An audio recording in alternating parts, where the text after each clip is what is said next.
Organisation of Islamic cooperation OIC एक ऐसा संगठन जो दुनिया में यूनाइटेड नेशन के बाद दूसरा सबसे बड़ा संगठन है, जिसमें दुनिया के 4 कॉन्टिनेंट अफ्रीका, एशिया, यूरोप और अमेरिका के 57 कंट्री OIC का हिस्सा हैं, जो कि 1.8 बिलियन लोगों की कलेक्टिव वॉइस है। यानी OIC 1.8 बिलियन मुस्लिम पॉपुलेशन को रिप्रेजेंट करता है। मुस्लिम के अगेंस्ट या इस्लाम के अगेंस्ट कहीं भी किसी भी देश में कोई ऐसी घटना हो जो इस्लामिक इंटरेस्ट के खिलाफ होती है, OIC उस पर तुरंत रिएक्ट कर अपना स्टेटमेंट जारी कर देती है। जैसे भी हाल ही में स्वीडन में फ्री स्पीच के नाम पर कुरान को जलाया गया, OIC ने तुरंत उस पर रिएक्ट किया। इजराइल ने वेस्ट बैंक के जेनिन में मौजूद रिफ्यूजी कैंप पर हमला किया, जिसमें 9 पैलेस्टीनियन लोगों की मौत हो गई और 100 से ज्यादा लोग इंजर्ड हो गए। OIC ने इस पे भी रिएक्ट किया और यूएन सेक्रेटरी जनरल से पैलेस्टीनियन लोगों की प्रोटेक्शन की मांग की। अभी इंडिया में भी जब रामनवमी के दिन हिंदू मुस्लिम क्लैश देखा गया, जगह जगह दंगे हो रहे थे, तब भी OIC ने उसे कंडेम किया था। इसके अलावा एक बहुत फेमस इंसिडेंट नुपुर शर्मा का प्रॉफिट ऑफ इस्लाम को लेकर करी गई टिप्पणी के बाद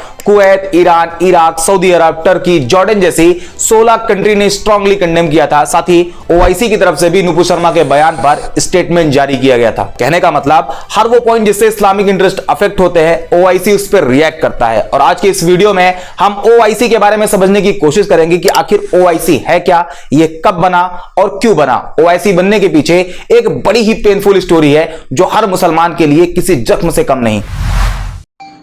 OIC आपने सुना तो होगा ही कि OIC क्या चीज है। OIC के बारे में आपने काफी मर्तबा ट्विटर पे देखा होगा, OIC ने ये कमेंट किया, न्यूज में देखा होगा कि OIC ने भारत के लिए ये स्टेटमेंट दिया, OIC ने स्वीडन के लिए ये स्टेटमेंट दिया। आपने अक्सर सुना होगा कि OIC। तो फ्रेंड्स, ये OIC जो है ये बहुत ही बड़ा संगठन है, जो दुनिया का दूसरा सबसे बड़ा संगठन कहलाता है। इसका फुल फॉर्म है ऑर्गेनाइजेशन ऑफ इस्लामिक कोऑपरेशन। तो फ्रेंड्स, जो OIC की स्थापना क्यों की गई, कब की गई, किस कारण से की गई और ये OIC की आखिर कौन सी ताकत है, हम जानेंगे बिल्कुल। मगर उसके लिए पहले आपको इस वीडियो को पूरी तरीके से देखना पड़ेगा बिना स्किप किए, और उससे पहले आपको लाइक, कमेंट और सब्सक्राइब करना पड़ेगा। फ्रेंड्स, मिलते हैं इस वीडियो के बाद, तब तक के लिए आप इस वीडियो रिक्वेस्ट, अगर ये वीडियो आपको पसंद आती है, अच्छी लगती है, तो हमें सब्सक्राइब करें, फॉलो करें।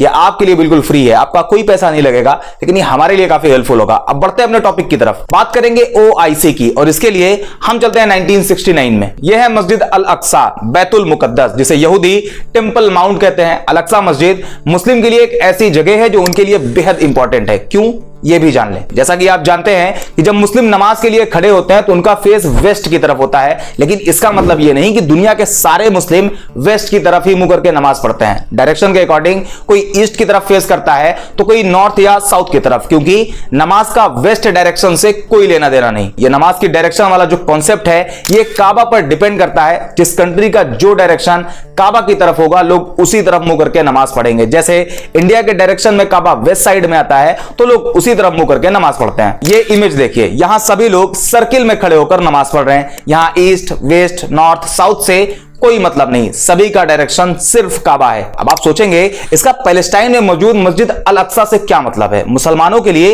वो क्यों इतना इंपॉर्टेंट है, तो आइए बताते हैं। इस्लाम के शुरुआती दौर में जब मुसलमान और खुद प्रॉफिट ऑफ इस्लाम नमाज के लिए खड़े होते थे, तो उनका डायरेक्शन काबा नहीं हुआ करता था, बल्कि वो सभी मुसलमान मस्जिद अल अक्सा की तरफ मुंह करके नमाज पढ़ते हैं। वैसे ही जैसे आज का मुसलमान काबे की तरफ मुंह करके नमाज पढ़ता है। मुसलमान मस्जिद अल अक्सा को ही अपना किबला मानते थे। मुसलमान मक्का से मदीना की तरफ जाते हैं और वहां पहुंचने के 17 महीने बाद तक वो उसी अल अक्सा मस्जिद की तरफ मुंह करके नमाज पढ़ते रहे। लेकिन एक दिन कुछ ऐसा हुआ जिसके बाद से मुसलमानों का डायरेक्शन बदल गया। प्रॉफिट ऑफ इस्लाम अपने मुसलमान भाइयों के साथ नमाज पढ़ रहे थे कि उसी बीच जिब्राइल, जो कि एक फरिश्ता है, वो आते हैं और प्रॉफिट को काबा के डायरेक्शन में टर्न होने के लिए कहते हैं, और वो नमाज के बीच में ही काबा के डायरेक्शन में टर्न भी हो जाते हैं। यानी एक ही नमाज में आधा टाइम वो मस्जिद अल अक्सा की तरफ फेस करके नमाज पढ़ते हैं और आधी नमाज में काबा की तरफ। जिस मस्जिद में यह सब हुआ वो आज भी मदीना में मौजूद है, जिसे मस्जिद अल किबलतैन कहा जाता है, यानी 2 किबला वाली मस्जिद। अब आपका एक कॉन्सेप्ट क्लियर हो गया कि अल अक्सा मस्जिद मुसलमानों के लिए क्यों इतनी इंपॉर्टेंट है, क्योंकि मस्जिद अल अक्सा मुसलमानों का पहला किबला है। इस डायरेक्शन को मस्जिद अल अक्सा से काबा की तरफ क्यों चेंज किया गया, उसके पीछे एक स्ट्रॉन्ग रीजन है, जिसके बारे में कुरान के चैप्टर 2 वर्स 142, 143, 144 में बताया गया है। हम इसके बहुत डीप में नहीं जाएंगे, अभी बढ़ते हैं अपने टॉपिक की तरफ। वीडियो की स्टार्टिंग में हमने बात करी थी 1969 की। एक बंदा था डेनिस माइकल रोहन, जो ऑस्ट्रेलिया का रहने वाला था। रोहन ऑस्ट्रेलिया से पैलेस्टाइन आता है और 6 महीने तक पैलेस्टाइन के यरूशलेम एरिया में रहता है। यरूशलेम वही जगह है जहां मस्जिद अल अक्सा मौजूद है। वो अक्सर मस्जिद अल अक्सा की तरफ जाता और पूरे एरिया को देखता, समझता और वापस आ जाता। वो अक्सर वहां आता था, जिस कारण वहां पर रहने वाले यरूशलेम इस्लामिक वक्फ के गाइड और गार्ड से उसकी अच्छी खासी जान पहचान भी हो गई थी, लेकिन किसी को यह नहीं पता था कि वो वहां आता क्यों है। 11 अगस्त 1969 इस दिन माइकल रोहन फिर से आता है। रात में करीब 11:30 बज रहे थे। वो अपने हाथ में मिट्टी का तेल लेकर आता है और मस्जिद अल अक्सा में आग लगाने की कोशिश करता है, लेकिन वो इसमें कामयाब नहीं हो पाता और ना ही उसे कोई देख पाता है। 21 अगस्त 1969 इस दिन फिर से रोहन आता है। हाथ में वही मिट्टी के तेल की बोतल को एक थैले में छिपाकर मस्जिद अल अक्सा में इंटर करता है और मस्जिद में आग लगा देता है, जिसमें अल अक्सा मस्जिद का कई हिस्सा जल के राख हो जाता है, जिसमें सलाउद्दीन की मीनार जो 12वीं शताब्दी की थी वो भी जल जाती है। इसके अलावा मोज़ैक, गुंबद, मेहराब के बीच के 2 संगमरमर के खंभे भी जल के राख हो जाते हैं। लेकिन इस बीच जो लोग वहां थे वो माइकल को भागते हुए देख लेते हैं। ये एक घटना जो मुस्लिम वर्ल्ड के अंदर गुस्से का उबाल पैदा कर देता है। दुनिया भर के मुसलमान इससे आहत होते हैं, यहां तक कि कश्मीर में भी प्रोटेस्ट हुए थे। मुसलमानों का कहना था कि यह सब इजराइल की साजिश का हिस्सा है, उसी ने करवाया है। पैलेस्टीनियन ऑफिसर्स ने कहा यह सब इजराइल की मदद से किया गया और माइकल रोहन एक यहूदी है, जबकि वो यहूदी नहीं बल्कि एक क्रिश्चियन था। इस इंसिडेंट के 2 दिन बाद यानी 23 अगस्त को माइकल अरेस्ट होता है। उस पर मुकदमा चलाया जाता है और आखिर में उसे पागल बताकर मेंटल हॉस्पिटल भेज दिया जाता है। वो कितना पागल था आप इसी बात से अंदाजा लगा सकते हो कि साल 2009 के बाद वो ऑस्ट्रेलिया ब्रॉडकास्टिंग कॉर्पोरेशन को इंटरव्यू दे रहा था। लेकिन इस घटना की वजह से एक काम हुआ जिसने पूरे मुस्लिम वर्ल्ड को यूनाइट कर दिया। मुसलमानों के बढ़ते विरोध को देखते हुए उन लोगों ने अपना प्लान बदल दिया जो फ्यूचर में वो करना चाहते थे। जैसे रिलीजियस अफेयर्स मिनिस्टर जेरा वार हाफ्टिंग ने उस टाइम के जो इजराइल रब्बी थे अंटरमैन और निसिम, उन दोनों से बात करी। रब्बी मतलब रिलीजियस लीडर, जैसे क्रिश्चियन में पादरी होते हैं, मुस्लिम में मौलाना और हिंदू में पुजारी, वैसे ही यहूदी धर्म में उनके रिलीजियस लीडर को रब्बी कहा जाता है। अंटरमैन और निसिम ये दोनों अल अक्सा मस्जिद में अपनी रिलीजियस प्रैक्टिस करना चाहते थे, लेकिन मुसलमानों के बढ़ते विरोध को देखते हुए उन्होंने अपना इरादा बदल दिया। उन्हें डर था कि यहूदियों को अगर अल अक्सा में उनकी रिलीजियस प्रैक्टिस करने की परमिशन दे दी जाती है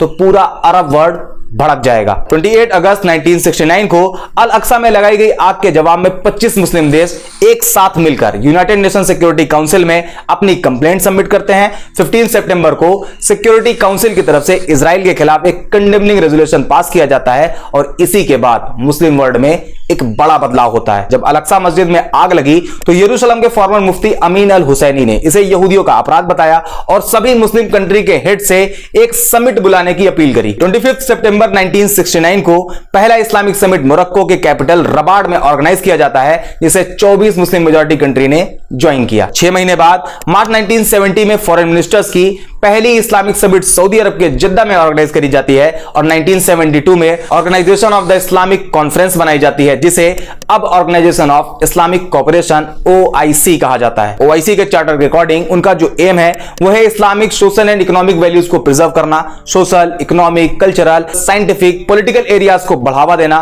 इंटरनेशनल पीस एंड सिक्योरिटी को बनाए रखना एंड एडवांस एजुकेशन को बढ़ावा देना, particular science and technology field में। OIC ने अपनी ऑफिशियल लैंग्वेज में 3 लैंग्वेज को रखा है, अरबिक, इंग्लिश एंड फ्रेंच। और OIC में इस टाइम 57 कंट्री आती है, जिसमें UAE, Iran, Pakistan, Turkey, Saudi Arabia जैसी कंट्रीज शामिल हैं। यही वजह है कि जब भी कोई ऐसा इंसिडेंट होता है जिसमें इस्लामिक वैल्यूज को नुकसान पहुंचता है या कहीं मुसलमानों को टारगेट किया जाता है तो OIC अपना बयान जारी करती है, जिसे मुस्लिम वर्ल्ड के उन सभी 57 कंट्री का साझा बयान माना जाता है। आज जो ये मुस्लिम कंट्रीज का OIC यूनाइटेड नेशन के बाद दूसरा इतना बड़ा संगठन बनकर खड़ा हुआ, मुस्लिम वर्ल्ड यूनाइट हो गया। ये सब होने के लिए वजह सिर्फ एक बनी, अल अक्सा में लगाई गई आग। लेकिन एक पॉइंट जो आपको सोचने पे मजबूर कर देगा कि इंडिया दुनिया की तीसरी कंट्री है जहां मुस्लिम पॉपुलेशन सबसे ज्यादा है।